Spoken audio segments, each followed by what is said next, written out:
Hello friends, मैं आपका Virendra sir एक बार पुनः यूट्यूब चैनल के मेरे इस वीडियो में आपका हार्दिक स्वागत करता हूं। दोस्तों, आज हमारा टॉपिक है मुगल कालीन स्थापत्य कला और साहित्य। यानी कि आज हम इस वीडियो के माध्यम से मुगल कालीन स्थापत्य कला और साहित्य को समझने का प्रयास करेंगे।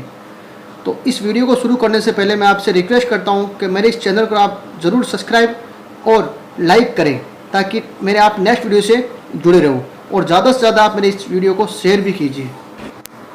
तो दोस्तों, मुगल काल भारतीय इतिहास का दूसरा क्लासिकल युग कहलाता है। देखो, यानी मुगल काल को भारतीय इतिहास का दूसरा क्लासिकल युग कहते हैं।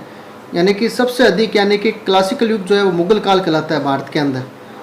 उसको कहता है मुगल काल का स्वर्ण युग शाहजहाँ का काल कहलाता है। देखो, यानी स्थापत्य कला के दौरान जो मुगल काल का स्वर्ण युग था वो किसका काल था? शाहजहाँ का। यानी शाहजहाँ के समय सबसे अधिक स्थापत्य कला का निर्माण हुआ था। मुगल कालीन स्थापत्य में लिखा है, देखो, मुगल कालीन स्थापत्य मध्य एशिया का इस्लामिक परंपरा व भारत की हिंदू परंपरा का मिश्रित रूप है। देखो, यानी मुगल कालीन जो स्थापत्य कला है वो मध्य एशिया और भारत की हिंदू परंपरा का क्या है? मिश्रित रूप है। दोनों का मिला जुला रूप मिलता है यहाँ पर। मुगल काल की सर्वप्रथम विशेषता पेत्रा ड्यूरा, जिसमें संगमरमर पर हीरो आदि कीमती पत्थरों की जड़ाई की गई। देखो, यानी कि पेत्रा ड्यूरा ये मकबरा है, पेत्रा ड्यूरा है जिसमें संगमरमर पर हीरो की क्या है? कीमती पत्थरों पर जड़ाई की गई है। इस काल में पहली बार महलों में बहता हुआ पानी का प्रयोग किया गया था मुगल काल के दौरान। यहाँ पर कुछ हमारे यानी कि स्थापत्य कला है, यानी स्थापत्य है और स्थान है उनके निर्माता है। तो यहाँ पर लिखा है पहला स्थापत्य बाबरी मस्जिद। पहला स्थापत्य है बाबरी मस्जिद, जो कहाँ पर है? अयोध्या के अंदर है। और इसका निर्माता कौन है? मीर बाकी, जो बाबर का सेनापति था। यानी बाबरी मस्जिद जो कहाँ पर स्थित है? अयोध्या के अंदर है। इसका निर्माता जो है, जो जिसने इसका निर्माण किया था वो था मीर बाकी, बाबर का सेनापति था मीर बाकी। दूसरा स्थापत्य कला आता है हमारी काबुली बाग मस्जिद। कौन सी? काबुली बाग मस्जिद। ये कहाँ पर है? पानीपत के अंदर है। और निर्माता कौन है? बाबर है। यानी काबुली बाग मस्जिद का निर्माण किसने किया था? बाबर ने किया था। और कहाँ पर? पानीपत के अंदर। तीसरी स्थापत्य कला आती है दीन पनाह नगर। दीन पनाह नगर जो दिल्ली के अंदर है। दीन से दी और दी से दिल्ली, दिल्ली के अंदर है। और किस निर्माता कौन है? हुमायूं के द्वारा इसकी निर्माण किया गया है। यानी कि दीन पनाह नगर स्थापित किसने किया है? हुमायूं ने किया है। चौथा है पुराना किला। पुराना किला जो दिल्ली के अंदर है और शेरशाह सूरी द्वारा निर्मित है। यानी शेरशाह सूरी ने इसका निर्माण किया है। पुराना किला का निर्माण किसने किया? शेरशाह सूरी ने। पाँच होता है किला ए कुहना मस्जिद। किला ए कुहना मस्जिद कहाँ पर है? दिल्ली के अंदर है। शेरशाह सूरी द्वारा निर्मित है ये भी, किला ए कुहना मस्जिद। छठा है सासाराम। सासाराम कहाँ पर है? दिल्ली के अंदर। सासाराम यानी कि शेरशाह का मकबरा। सासाराम में शेरशाह का मकबरा है। कहाँ पर है? दिल्ली के अंदर। और इसका निर्माता कौन है? शेरशाह सूरी स्वयं है। सासाराम। सातवां आता है फतेहपुर सीकरी। फतेहपुर सीकरी का निर्माता कौन है? अकबर। और कहाँ पर है? आगरा के अंदर। फतेहपुर सीकरी कहाँ पर है? आगरा के अंदर। इसका निर्माता कौन है? अकबर है। आठवां आता है हमारे हुमायूं का मकबरा। चार बेग शैली यानी कि हुमायूं का मकबरा दिल्ली के अंदर है। और निर्माता कौन है? हाजी बेगम। हाजी बेगम ने इसका निर्माण किया था हुमायूं के मकबरे का, जो दिल्ली के अंदर है।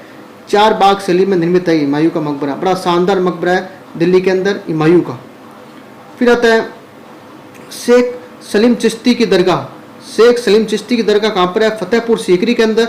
अकबर ने इसका निर्माण किया था। यानी शेख सलीम चिश्ती की दरगाह का निर्माण किसने किया था? अकबर ने किया था। और फतेहपुर सीकरी में है। 10वां आता है मैगजीन का किला का निर्माता कौन है? अकबर है। और कहाँ पर है? अजमेर के अंदर है। मैगजीन का किला कहाँ पर है? अजमेर के अंदर। और अकबर इसका निर्माता है। 11 आता है लाहौर के किले। लाहौर के किले कहाँ है? लाहौर के अंदर। और निर्माता कौन है? अकबर। लाहौर के किले का निर्माता कौन है? अकबर है। 12 नंबर आता है अकबर का मकबरा। अकबर का मकबरा कहाँ पर है? सिकंदरा, जो आगरा के अंदर है। सिकंदरा आगरा। और निर्माता कौन है अकबर के मकबरे के? जहांगीर। यानी कि अकबर का पुत्र जहांगीर ने अकबर के मकबरे का निर्माण किया था। फिर आता है एतमाउद्दौला का मकबरा। एतमाउद्दौला का मकबरा ये कहाँ पर है? आगरा के अंदर। आगरा। और निर्माता कौन है? नूरजहाँ।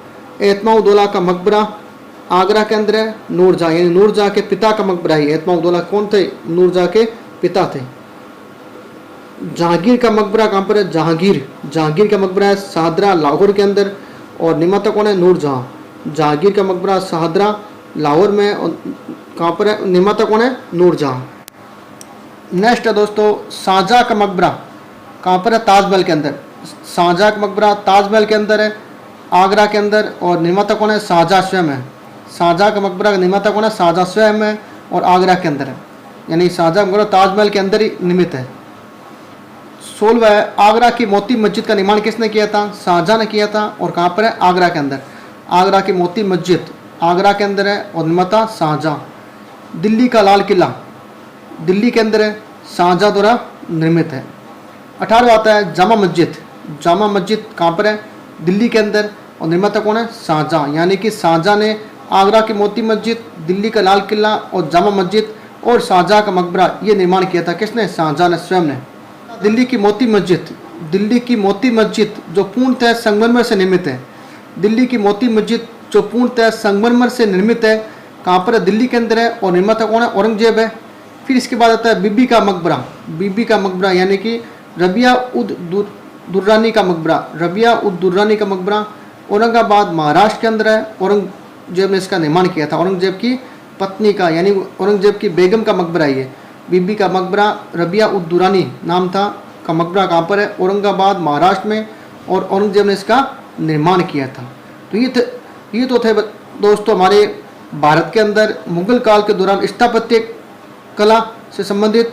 अब आता हमारे नेक्स्ट दोस्तों कुछ मुगल कालीन पुस्तकें और उनके लेखक, यानी मुगल काल के दौरान कौन कौन सी पुस्तकों का निर्माण किया गया था, उसके लेखक कौन थे। तो इधर लिखी पुस्तक और इस साइड लिखा है उसके लेखक।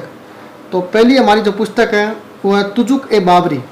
तुजुक ए बाबरी जो तुर्की भाषा में लिखी गई है और बाबर द्वारा लिखी गई है। तुजुक ए बाबरी जो तुर्की भाषा में है, बाबर द्वारा लिखी गई है, यानी इसके लेखक कौन है? बाबर है। और ये बाबर की आत्मकथा है। क्या है? आत्मकथा। दोस्तों मैं आपको ये बताना चाहता हूँ कि आत्मकथा और जीवनी में क्या अंतर है। आत्मकथा जो स्वयं द्वारा लिखी जाती है उसको बोलते हैं आत्मकथा, यानी कि ऐसी घटना जो स्वयं पर घटित हुई है, स्वयं द्वारा लिखी जाती है उसको बोलते हैं आत्मकथा, या फिर किसी और के द्वारा जो लिखी जाती है उसको बोलते हैं जीवनी। कोई और व्यक्ति अपने जीवन से संबंधित घटना को लिखता है तो उसको बोलते हैं जीवनी।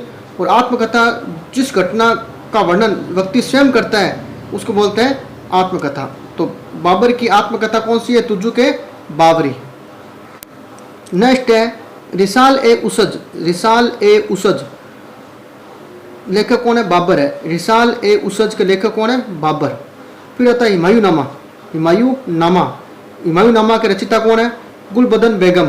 गुलबदन बेगम जो हुमायूं की क्या थी? बहन थी।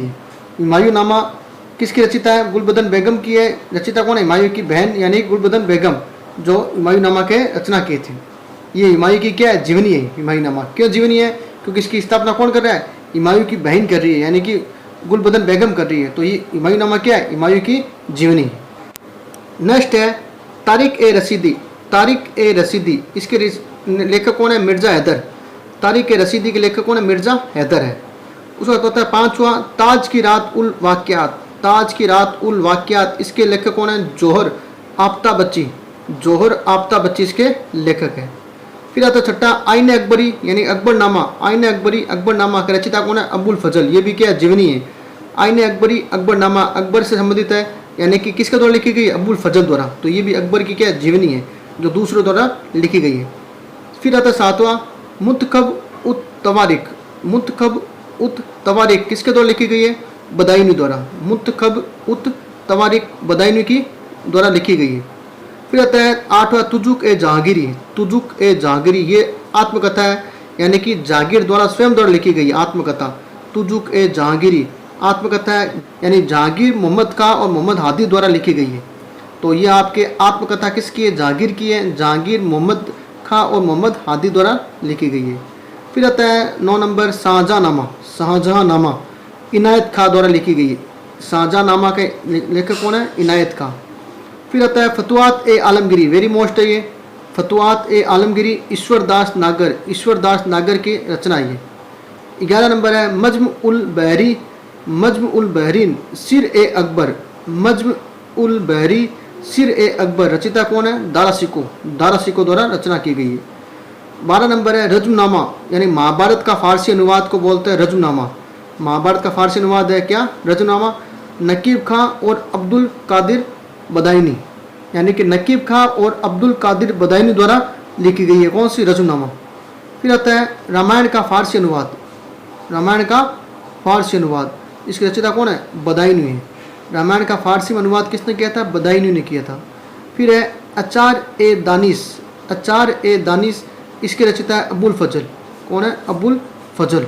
और लास्ट है 15 नंबर फतवा-ए-आलमगीरी, फतवा-ए-आलमगीरी के रचयिता कौन है? ईसर दास, ईसर दास रचयिता है फतवा-ए-आलमगीरी। तो छात्रों ये थे हमारे मुगल कालीन स्थापत्य कला और मुगल कालीन आपके साहित्य, मुगल कालीन साहित्य।